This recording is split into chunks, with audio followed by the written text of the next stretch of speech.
Hey everyone, this is Jason, producer of Data and Biotech. I'm excited to announce that this podcast is now an AAPS media partner. Join us on site at PharmaSci 360, November 9th through to November 12th in vibrant San Antonio, Texas.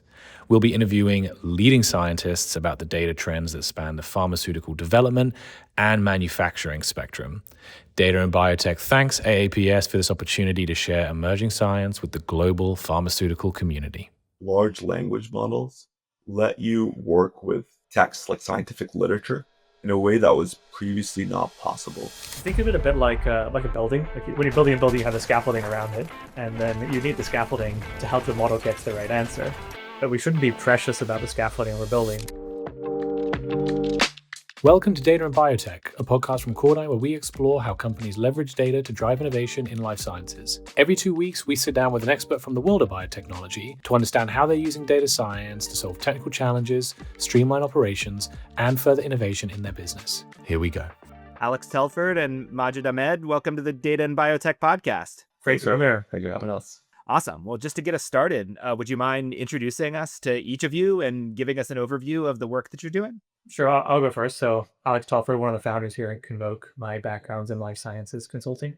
So before founding Convoke, I studied biochemistry at university, and then I worked at a boutique life sciences firm called Charles & Associates for almost 7 years, helping companies with strategy, business development, competitive intelligence, med affairs, the whole gamut of work you can do from taking a drug out of discovery into the clinic and onto the market. And got pretty excited about language models and the potential they had to rethink knowledge work in the life sciences. And that's when I teamed up with my other co-founder of Vikas, who's not here today. Yeah, my name is Ahmed. So my background's in technology and startups. I was previously at a company building AI and data infrastructure for the automotive industry, particularly in autonomy. Spent 6 years there. Before that, I was at Google and Google Cloud. And then was excited about applying some of the things I saw, particularly in building large-scale data infrastructure to biology in the biopharma industry. And so when I met up with Alex, got excited about working on Convoke together. Awesome. Well, will you introduce us to Convoke and the work that you do? Sure. So we describe ourselves as an AI operating system, but I think to make it more concrete, we're more like a workspace. So you can log into the platform, you can upload documents, internal documents. This could be PDFs, it could be PowerPoints, it could be scientific papers, really agnostic to format. And then we combine that with documents we've sourced from the public web and APIs we connect to, like clinicaltrials.gov, PAD databases, and so on. And we bring that all together into one unified environment. And then we allow you to essentially do work on that. So use language models to write documents, to analyze competitors, to create landscape reports, and have a mix of document drafting capabilities and also structured data sets that we've compiled. So we have a set of our proprietary databases of clinical trial outcomes, of competitor drug statuses, indications. So a really broad set of capabilities. And we're trying to build something akin to the Bloomberg for the life sciences industry. Yeah, our broader mission is to automate all the knowledge work that goes into bringing a new drug to market. More about the company, we've raised our seed round. We announced it recently, but we raised $9 million from Connor Perkins Dimension. And we're working with a broad set of customers, including top 30 pharma to small biotechs to scientists that are just doing the initial thinking about commercializing the research they're working on. Can you sort of give us the story of how you decided on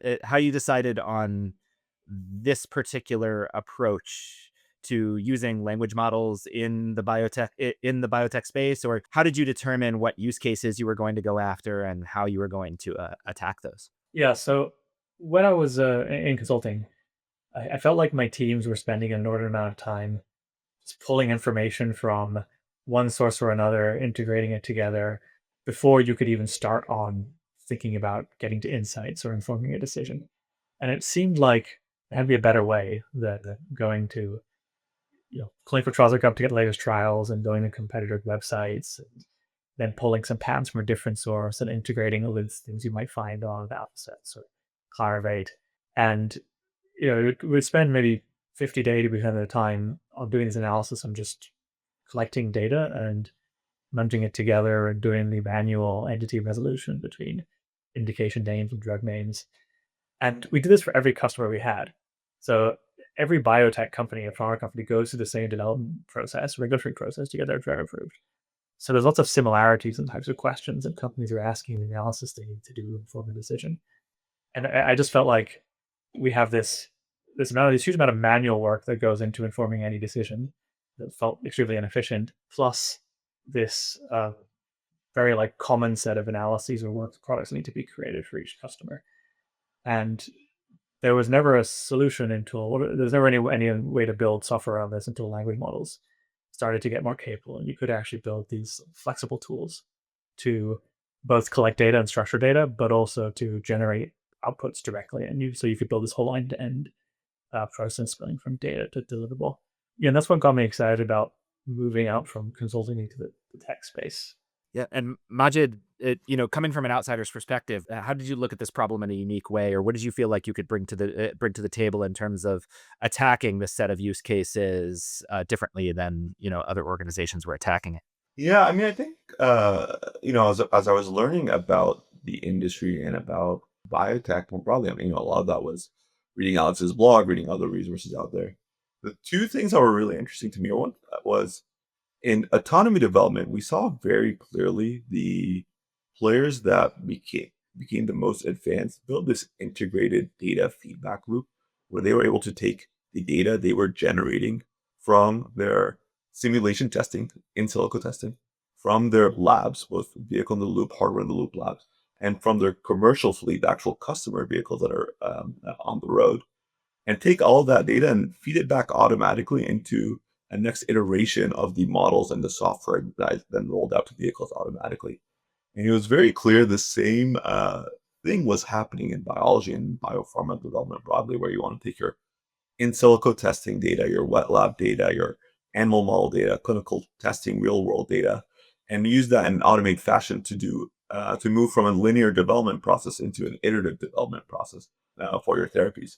And so one of the things I was thinking about as I was trying to think about where could I, apply myself in the industries is where can you support customers on that journey? What are pragmatic ways where you can add value today that support customers moving towards that development model? I think the other thing along those lines that was really interesting to me was it was very clear large language models let you work with text like scientific literature in a way that was previously not possible. And you are now transforming text into a data modality that can be analyzed, can be interrogated in a way that you could previously work with tabular data. And so you're unlocking, and in life sciences, where a lot of the underlying information is text, is papers, press releases, other text data, you're unlocking this capability that was previously not possible. So those two things were very exciting to me, and I think kind of led into these broad strokes. And then obviously talking with Alex and his experience at CRA and his experience through consulting let us narrow in on a few use cases where we can add the most value today, which is medical affairs, competitive intelligence, business development. Yeah, and specifically on those use cases, the reason why we think they're good starting points, even though they're by no means the extent of our ambition, is they all require you to canvas large amounts of external data. And building a software product that can go and collect that data autonomously and gather it in all sorts of different formats is a pretty difficult technical challenge. So we can add value by structuring the whole universe of external data, helping companies bring it into their decision-making process, whether it's creating a landscape report, seeing what the development status is for some competitors who else have tried to drug a target before and what their clinical data showed. And then we can bring in more of their internal data into that system and add value incrementally that way.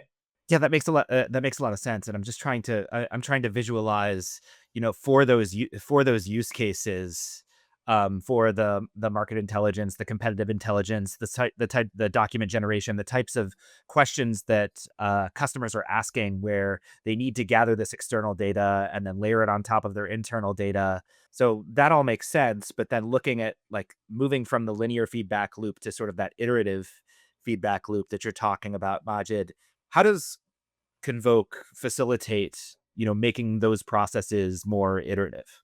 Yeah, I can give you a concrete example, but we think this will be a process that plays out over many years, right? And so we want Sure. to be very pragmatic about taking on small tasks that add value to our customers today.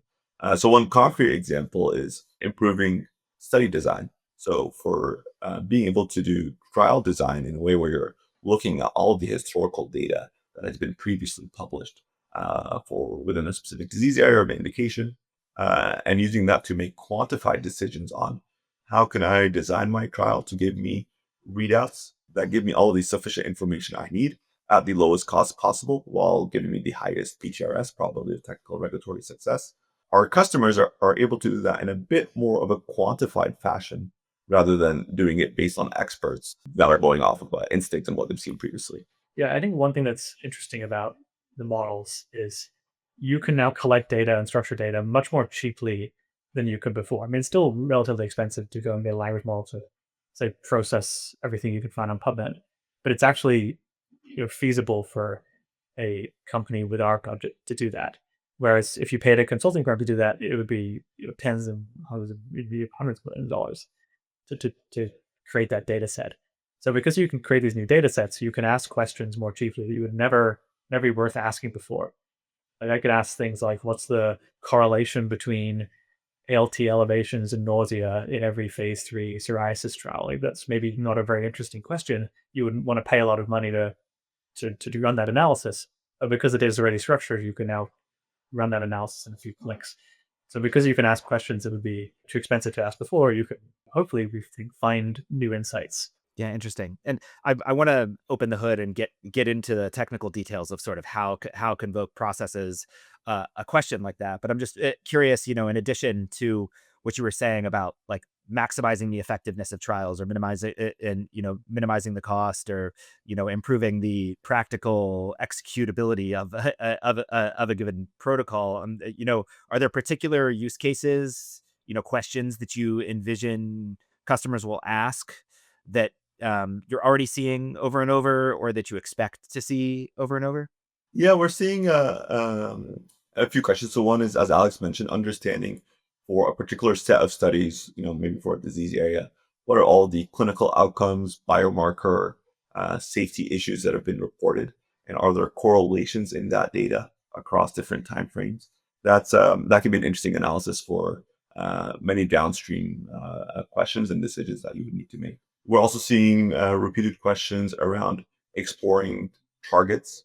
So as you're thinking about indication expansion or target exploration, exploring that in a structured way of can you ask do large scale analysis for each target of what is the strength of the clinical data, what is the strength of the preclinical data, what is the genetic association evidence for this target in a particular disease area.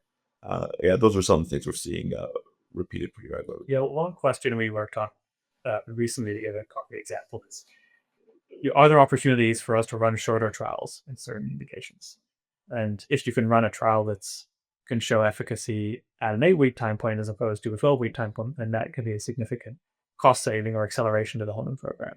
So finding those opportunities to shorten the time until a primary readout was one potential use case, because you can analyze, let's say, the different values of a given endpoint over time across many indications at once, and then you can automatically detect, okay, well here for this particular indication, say atopic dermatitis or something, we can see that the 8-week endpoint is very highly correlated with the 12-week efficacy for this endpoint. So actually, if you use this as your primary, you could potentially run an 8-week trial. Yeah, interesting. And, I'm certain that a lot of your customers or potential customers are sort of experimenting with deep research agents from across the different foundation model companies and, also with like building their own homegrown solutions to ask questions of their data. So I'm just interested in, how you differentiate the work that you're doing at Convoke from sort of the big players who are trying to solve all the problems and from the internal data teams that are trying to pull themselves up by their bootstraps.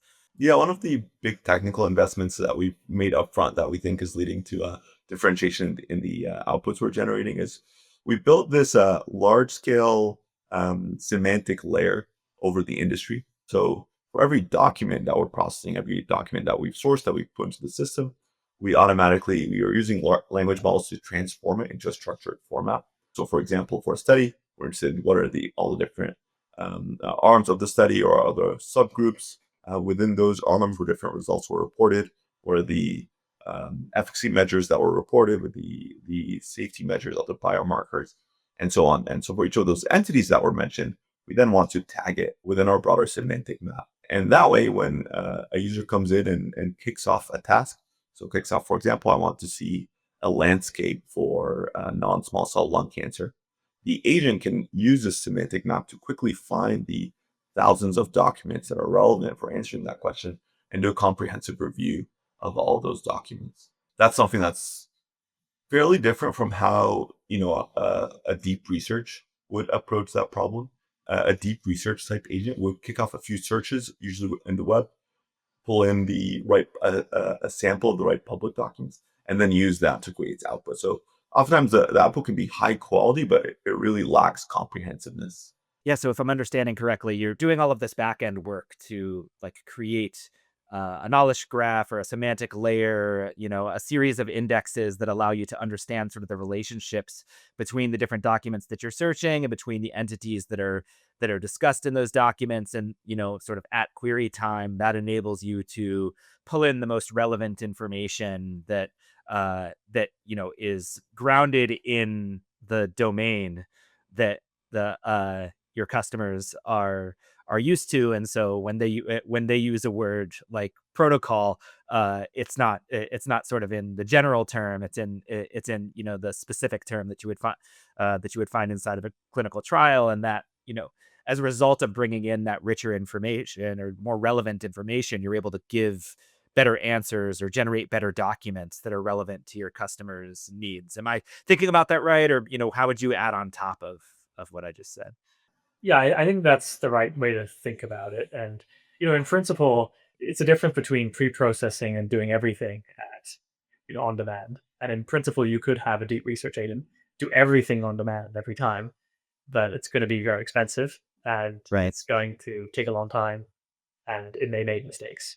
So by pre-processing everything and building a robust data pipeline evaluation pipeline, we feel like we can give the model a head start when it gets these questions that are specific to our domain. Yeah, interesting. So you've got this process that's using LLMs to sort of pre-process and organize, to the extent possible, all of the data that exists out there in the healthcare biotech ecosystem that might be relevant to a question that one of your users might ask. I'm wondering, what did you learn about the process of building like a knowledge graph or building a back end for a system like this, based on trying to do this at scale? Because you're talking about, I'm assuming millions of documents, terabytes of data that need to, be sort of accurate to a degree that, just sort of baseline search and indexing would get you. I think one thing is that it's hard. It's and that's why we did end up going down the venture route and raising money and trying to build a world-class engineering team here in the Bay Area to go after this problem. And we think a lot of the folks trying to do this in-house will see the same thing over time. But there's a lot of technical challenges that we're working on. So one is dealing with the scale of the documents, as you mentioned, building robust data pipelines that are treading the line very carefully with the rate limits from the model providers, working across the model providers, dealing with the long tail accuracy problems as you're working with that scale of data. So, for example, building pretty comprehensive evaluations of all of the model outputs we're generating and really quantifying what is the error rate that we're seeing on a regular basis, and building systems where we can react quickly to any degradation of the error rate and to make sure our final output is high quality. Yeah, I was fairly naive when we started. When I started working on the problem, I just put, 100 clinical trials, uploaded them to the API papers, and just put them all to structure it, and it does a pretty good job. And you think, oh, this is going to be easy. The models are so great out of the box at structuring this data. And then when you start scaling it up to millions of documents, you realize that actually these, even though the error rates may be small for an individual model call, they compound in ways that could completely destroy your database if you're not careful. And one thing I also didn't appreciate is just how much bad data is out there. And even something like clinicaltrials.gov, which is nominally structured or at least partially structured, there's a lot of poor quality data in that system. So if you're trying to build a clean version of that information, you actually have to do a lot of processing that is not just LLM based to clean everything up. Yeah, that's interesting, and it also sort of makes me think that given the scale of documents that you're working with, and sort of the specificity of the questions that are going to be asked of those documents, and how much those questions depend on like the role of the user and sort of their perspective on the world. It strikes me that there's sort of infinite ways that you could structure a knowledge graph to solve those problems, and like figuring out sort of the level at which you construct it and the level at which you expose it to the agent at query time is something. It is a decision that has to be made that's very much related to the user who's asking the question. So I'm just interested in how do you think about the landscape of tasks that a user might ask of of the system, and how that relates to sort of the back-end architecture, and how you handle the questions that are asked at query time. I would say that obviously that's a trade-off you make when you're doing any pre-processing. Instead of doing everything at query time, then you have to enforce some structure, and the structure may or may not be what the user exactly wants. Right. The trade-off you get is it's much faster. So I like to think that we have a good idea of, given that I did all this work for a number of years, I have a good idea of what the most common types of questions are. So we built the schemas that we're extracting around very common use cases. I want to see a table of drugs against this target. I want to see in the table, the generic name or the sponsor and the RLA, the indications of the latest development, all these things. And I want to see in the clinical outcomes, I want to see the primary endpoint, and I want to see the time point and the measure and the population. So there's a lot of things that I think are just generic analyses that, even though they may be consumed by different functional areas within a company, you're really using the same underlying data. But then there's stuff that is completely, one-off or unique, and there we have to make a distinction between, like, is the schema we're serving up sufficient, or do we need to also get the model to go back into the document and retrieve something on demand? Yeah, I think like one of the design decisions that we made is we don't want to capture, so we transform each document into this a structured predefined format of the information that is relevant for us. So for example, the reported clinical outcomes, as Alex mentioned. A decision we made is we don't want to create this knowledge graph that is, a perfect encapsulation of all of the biological pathways, the biological reality of the world. And so we've kept it very simple intentionally, where a simple understanding of the relationships between different entities, and then tags to the source documents that mention those relationships. And so you're able to then, when you're doing the task live, the model can go and search through each of those documents, and you're able to pull in the context into the prompt or into the agent's resources. And then what we found are the models and the agents have pretty strong reasoning ability to be able to come up with the biological understanding that they need to do the task. It's actually a debate we have quite a bit internally, is how much structure do you want to put on the world? The models can discover some structure that is maybe not visible to us if you just train on everything. But then again, there's certain information that's evergreen, right? You're always going to want to know what's the target of a drug. Probably, I imagine you can know about it. It seems like that's an evergreen piece of information. So we have to try and pick out what are the bits of information that are always going to be important to decision makers, and then probably leave a lot of the rest to just the models to full on demand or training into the weights. But it's a pretty common area for debate, because if you look at the history of machine learning, typically what tends to happen is the structure gets dismantled over time, and a lot of it just gets pulled into the model's weights. Yeah, that's interesting, and it strikes me that sort of you're architecting the system to maximize, to improve retrieval, and then you're relying on the models to sort of handle the generation from there. And so if you can improve the context that gets into the LLM, and make sure that it's the precision and recall are both as high as possible, then you're in a good position to get the answer to the question that you're looking for. I think of it a bit like a building. Like when you're building a building, you have the scaffolding around it, and then you need the scaffolding to help the model get to the right answer. But we shouldn't be precious about the scaffolding we're building, because as the models get better, we'll end up probably dismantling quite a lot of it. So we want to help it improve. It needs the scaffolding now to improve the models, but probably won't be there forever. Majid, you mentioned evaluations earlier, and so I'm imagining like you have sort of evaluations that you're doing of each phase of the process that you're working with, but then you also have sort of the customer facing evaluations and the feedback that you're getting from the customer in order to put that back into the system and the workflows that you're doing. So I'm just interested in how you think about each of those steps, and if you're willing to give some insight into like the types of things that are in your rubric and how you use them. I'd be interested in that as well. Yeah, I mean, you framed the problem in a nice way, which is that's the two ways we think about evaluations is an end-to-end evaluation that should match very closely to how the customer is thinking about the output. And if we're scoring highly there, the customer, should also score the output highly. And then, can we break that end-to-end task into each of these subtasks? And can we build evaluations for each of the subtasks? And that's just useful internally for if things go wrong, we can quickly hone in on where it's going wrong and where we think we can drive the most improvement. One of the things we're aiming to do is be very quantified in that process, and so really always just look at the numbers of where we are. We also think it's useful for all of us to spend time doing the manual data labeling to create those evaluation sets that are then measured pretty regularly. So all the engineers on the team will spend a bit of time doing the manual data labeling, trying to learn what we need to learn to do that. The thing I will is that in addition to the quantified evaluations, these more like virus-based evals are also quite important. Something that as complex as writing a regulatory document or a long report informing a decision whether or not to go after a particular target is pretty hard to break down into good or not good. So the customer's just opinion on the quality is also very important. That's how to operationalize them. Then these like quantitative emails we have.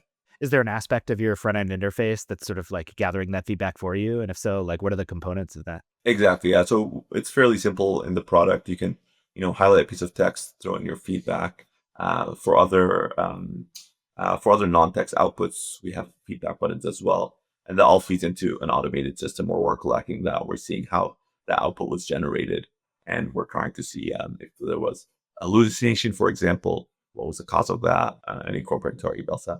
This is more aspirational right now, but we've heard from a number of customers that there's some desire to create, I suppose, personas inside the system.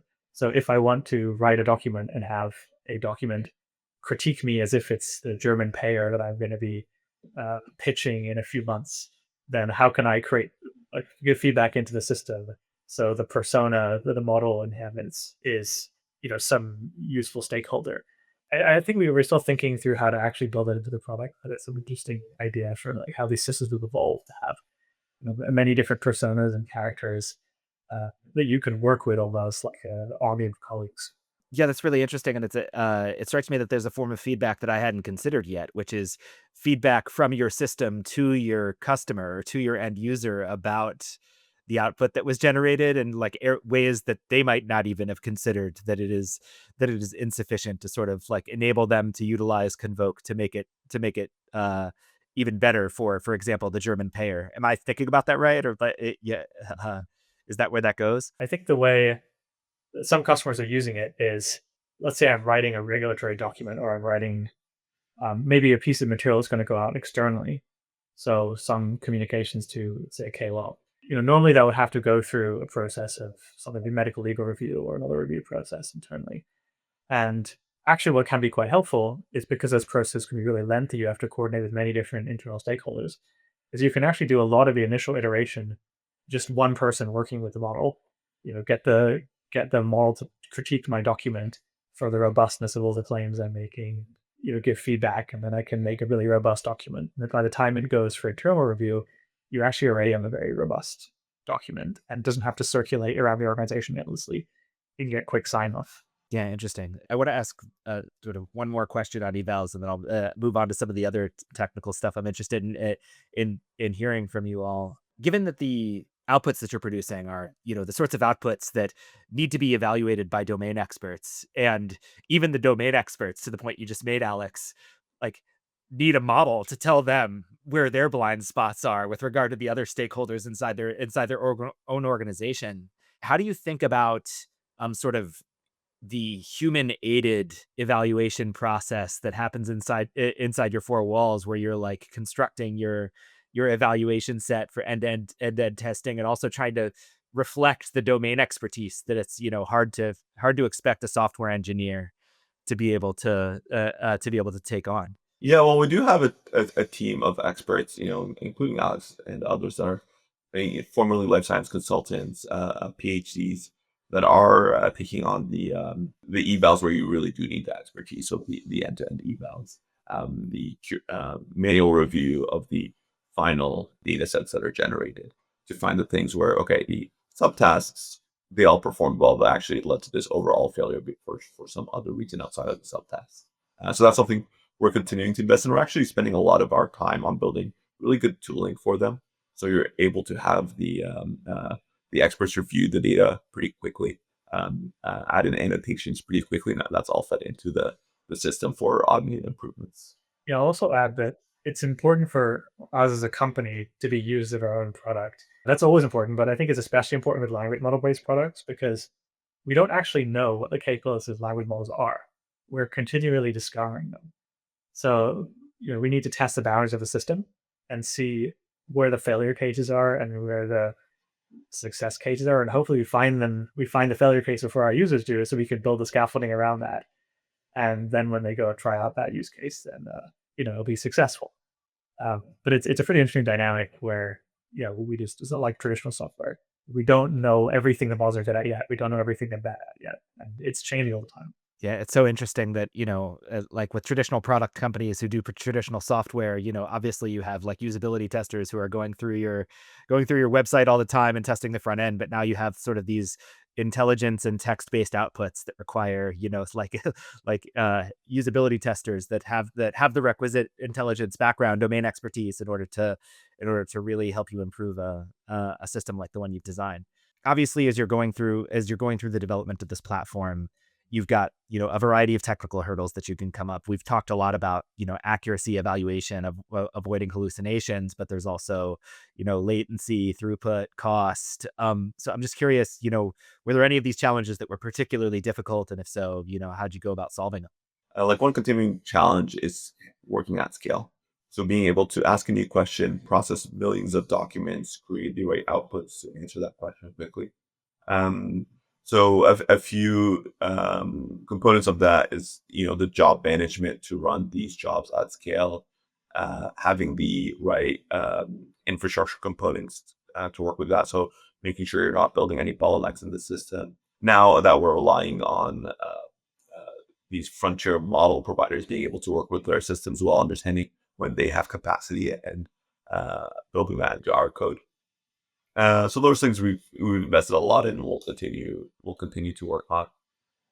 Anything else you've seen that's been challenging on? Yeah, one thing that's been interesting, I think, to see from the customer perspective, it's if you give customers new tools, allow them to do things at greater scale than they ever could before, they're going to push it to its limits. So previously when I was a consulting firm, we were doing opportunity assessments or target assessments for a company. We negotiated for the scope and we go, okay, maybe we can look at 10 targets or maybe 15 targets if you pay us $300,000 or something. And then it would be like that order of magnitude of targets we could go and review the literature and the competitive landscape and all that stuff. But now you don't really have a limit.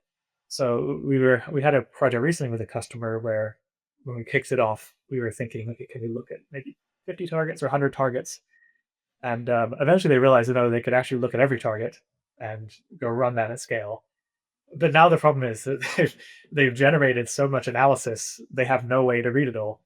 So, how do you manage that? There's a new way of working where you can actually, with one click of a button, you can get a system to go and write a pretty comprehensive report on every single target on the human proteome and why it may or may not be a good fit for your platform. And they're all fairly high quality reports.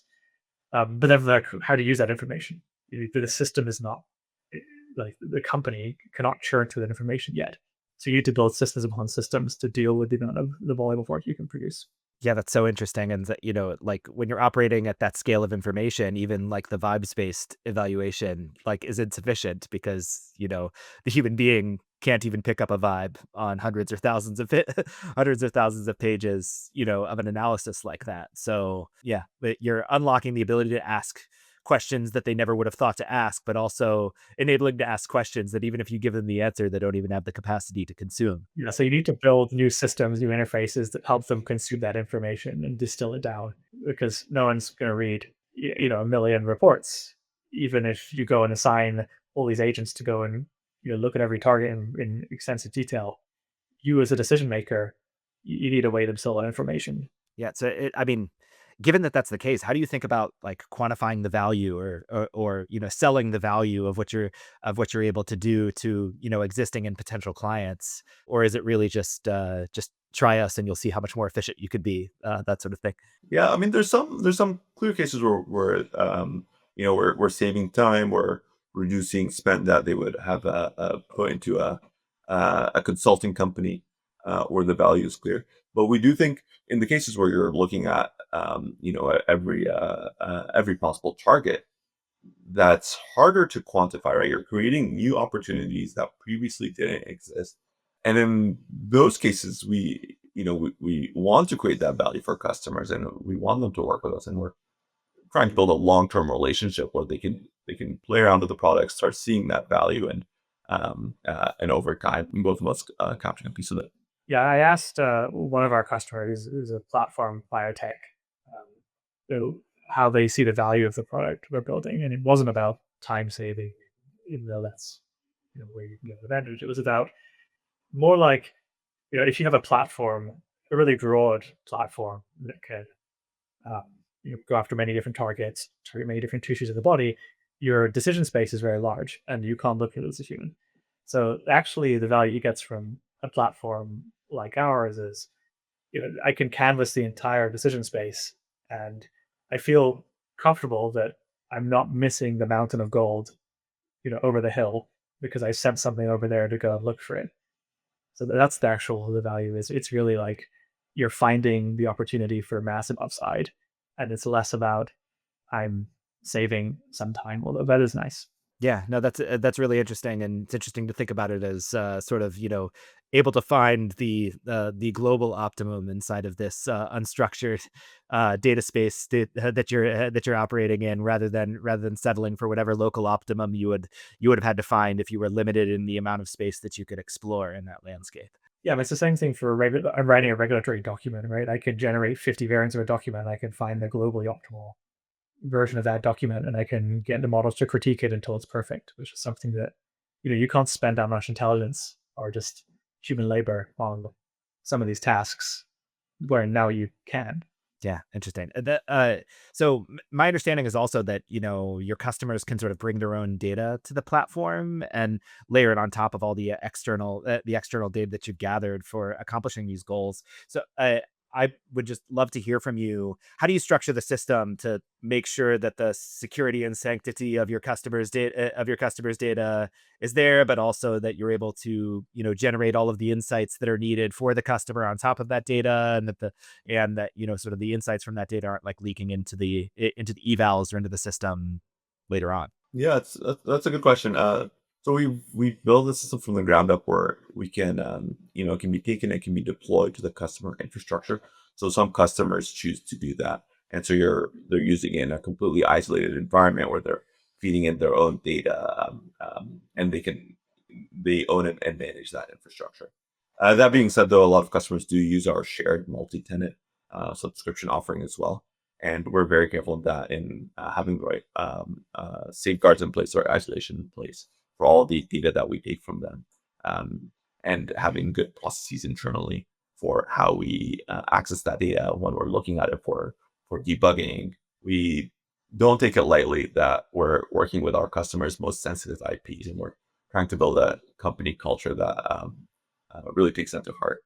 Yeah, someone not from a software background, pretty fortunate to be working with London in the past, would have done similar kind of enterprise deployments in the automotive industry for a long time. So yeah, I think we take it very seriously. Yeah, and I mean, obviously, when you're working in the biotech space where IP is such an important consideration, I'm certain it's a question you get all the time. Another question that I had was just obviously you're never done integrating data into a system like this. Like it's just going to continue to grow and evolve. So, I'm interested in how do you think about, versioning the sources or like managing the state of the knowledge graph or, making sure that the outputs that are being produced are kind of are reproducible so that if there's a bug in the output, you can sort of trace it back. These are all the kinds of problems that come about when you're dealing with a non-deterministic element in your tech stack. So just interested in how you think it through. Yeah, no, it's a good question. So for all of the sources that we capture, we take snapshots at the time we process them. So we know the state they were in when they were processed. And then when we process that data, we create outputs that are also snapshotted and versioned. And then that's integrated into this broader semantic map that's live. So that's, under the hood, that's implemented as a Postgres database. That's pretty simple. But then what we do is we'll take regular snapshots of that database as well. And so we transform it into Parquet files that let you do faster sharded columnar analytics over those outputs. But it also lets you version the output. So any downstream task, it actually references a specific Parquet snapshot. And you can follow those. You have full traceability to the source documents and the snapshots of the source documents for any output that was generated. Yeah, that's really interesting.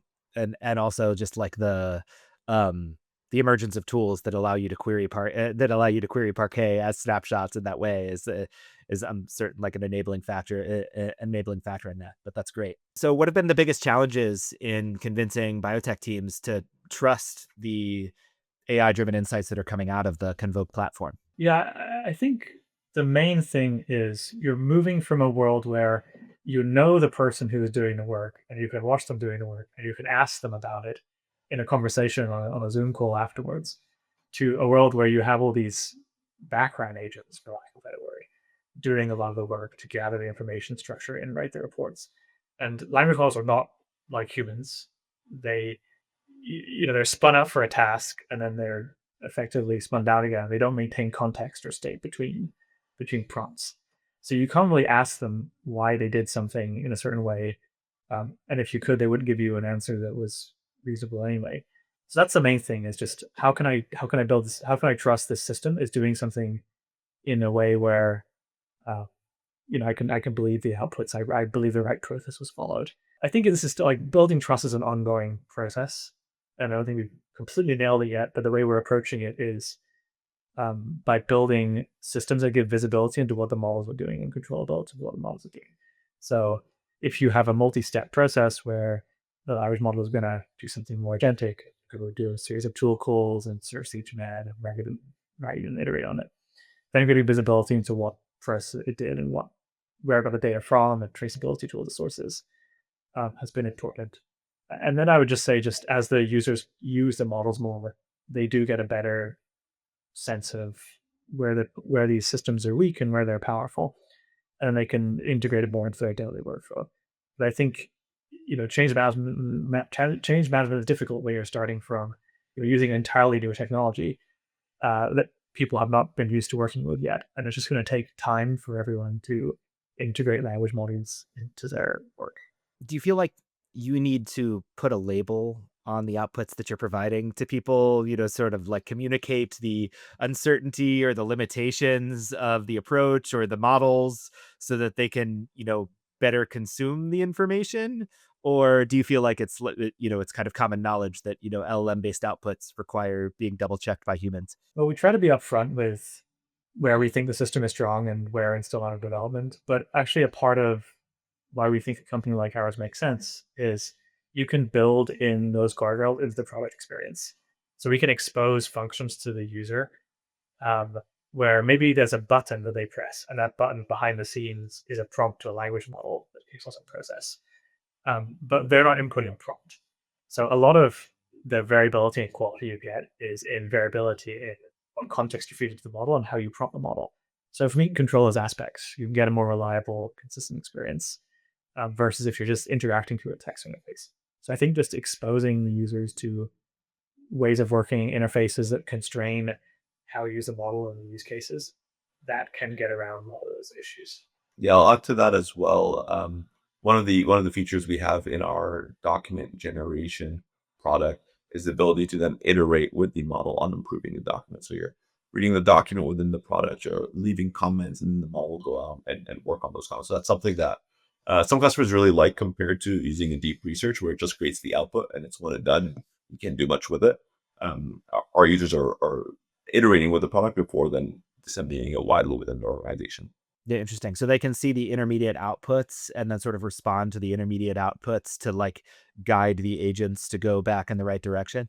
Exactly. Yeah. And then also, once the final output is created, you can then give feedback on the final output and say, actually, I didn't like the way that you wrote this. Can you make this into a table instead, or add a few more sources here? Do you give them the ability to sort of guide the agents toward different sources? Like I read an article in Stat, I don't know, 2 weeks ago that addressed this exact thing. Can you go? I don't know. Maybe this is a bad example, but I know that people who work in this landscape are sort of constantly consuming information, so I imagine they might have like ideas about sources as well. Yeah, this turns out to be a very important part of the product. When we first started going out with the document generation feature, customers are interested, but they were only willing to use it when we gave them source control, because source control is such a fundamental part of how work gets done. Right? Like, so we're working with a medical affairs team, have a validated library of sources, and they only want to use those sources. They will only want to use ones that have got internal sign-off. Or if you're creating a regulatory document, you can only use a paper or a piece of uh, material or experimental data that's clear for release. So, if a model goes out and collects something from the web, that's not useful. It can only use the specific sources, and the sources are constrained to even sections as well. So actually, you need pretty robust source control before you could even start doing work in a product at all. So it's something we had to build pretty early. Yeah, that makes a lot of sense. And also, when the provenance of the sources is something that the user understands in advance, then it makes it much easier for them to trust the outputs that you're giving them versus when it could have pulled from literally any page from the internet. So that seems like a critical aspect of what you're building.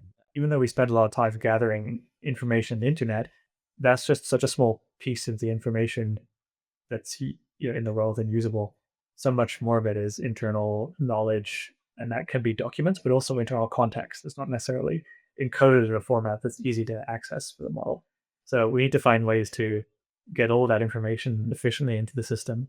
What's in the world, what are the documents that exist in the organization and in data that exists in the organization, and then what is the data that exists in the user's head that hasn't been encoded or written down, and it's like the tacit knowledge, right? Like that's part of the change management piece.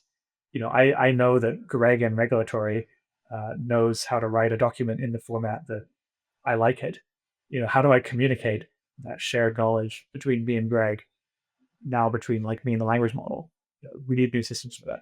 Yeah, that's really interesting, and it brings up a couple extra questions for me. So that obviously the knowledge that the organizations that that you're working with is not just in unstructured document format.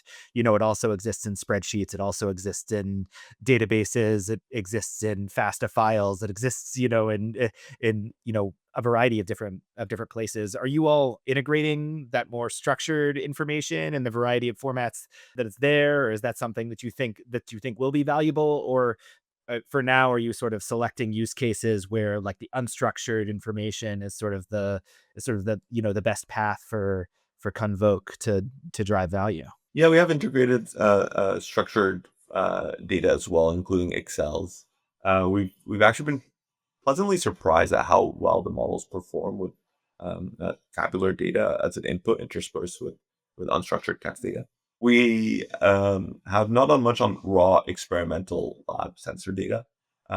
That's something we might add in the future, but right now focus on documents, whether they're Excel or text documents or PowerPoints. Yeah, interesting. And one of the insights that was shared on one of our past podcast episodes was sort of the idea of MCPs being like the future interface to especially those structured data sets that people might be searching through. So I'm just curious, how do you all think of sort of the role, if there is a role for MCPs, and like the way that you plan to integrate information into Convoke in the future, as that standard is emerging? We think it'll likely be important. I mean, the thing that will be important is building multi-agent systems that where you can have each agent only have a subset of the tools available to it and perform really well in analysis on some subset of the data.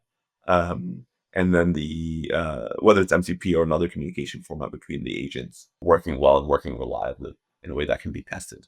So that's where we're building towards moving as well. And you're able to build these multi-agent systems with different and each agent having a different expertise. Yeah, you generally do better by not fighting the models. So MCP is a format for just providing information on API. Is some of the models are being explicitly trained on. So it's often good to try and adopt standards that models are trained on. Models they like Python, they like TypeScript, they don't like Camel or whatever, some of these more obscure languages.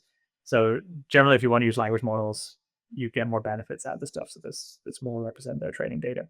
So that's probably that'll be self-reinforcing for MCPs most likely. Yeah, that makes a lot of sense. And also, Majid, I take seriously what you're saying in terms of, scoping the agents appropriately, that they're really good at what you're telling them to do, but also they can coordinate effectively so that they can accomplish the goal that they're designed to accomplish better. As we head toward the end here, I would love to just hear from you all. Is there anything on the horizon for the future of LLMs that you think you're particularly well positioned to take advantage of, or that you think might be a risk to the way that you're developing Convoke today? I'm pretty excited about language models becoming truly multimodal. And we have some multimodality now. You could feed an image into the model, you can get the model to generate images. But actually, if you try to get them to really parse a graph or really understand a video, they don't really understand it. They make a lot of elementary errors in reading out information from a graph. So I think as we move towards these systems that are truly able to reason about visual space to the similar degree that a human can, or reason about a video clip, that opens up a whole new world of information that at the moment is not as represented in the model as ways as you might like. And we have to do so much work to accurately parse a graph right now because the models natively can't read them that effectively. But so much of scientific data is in graph format. It's very visual science biology. Yeah, I'll add to that. It's been it's really fun seeing this emergence of these new systems that convert this this raw intelligence from these language models into useful outputs, right? Whether it's letting these models become agents and being able to create and follow plans, or building the right systems that can put context into the model. This is all obviously very new, and it's fun being at the forefront of that field and seeing these systems become more productionized over time.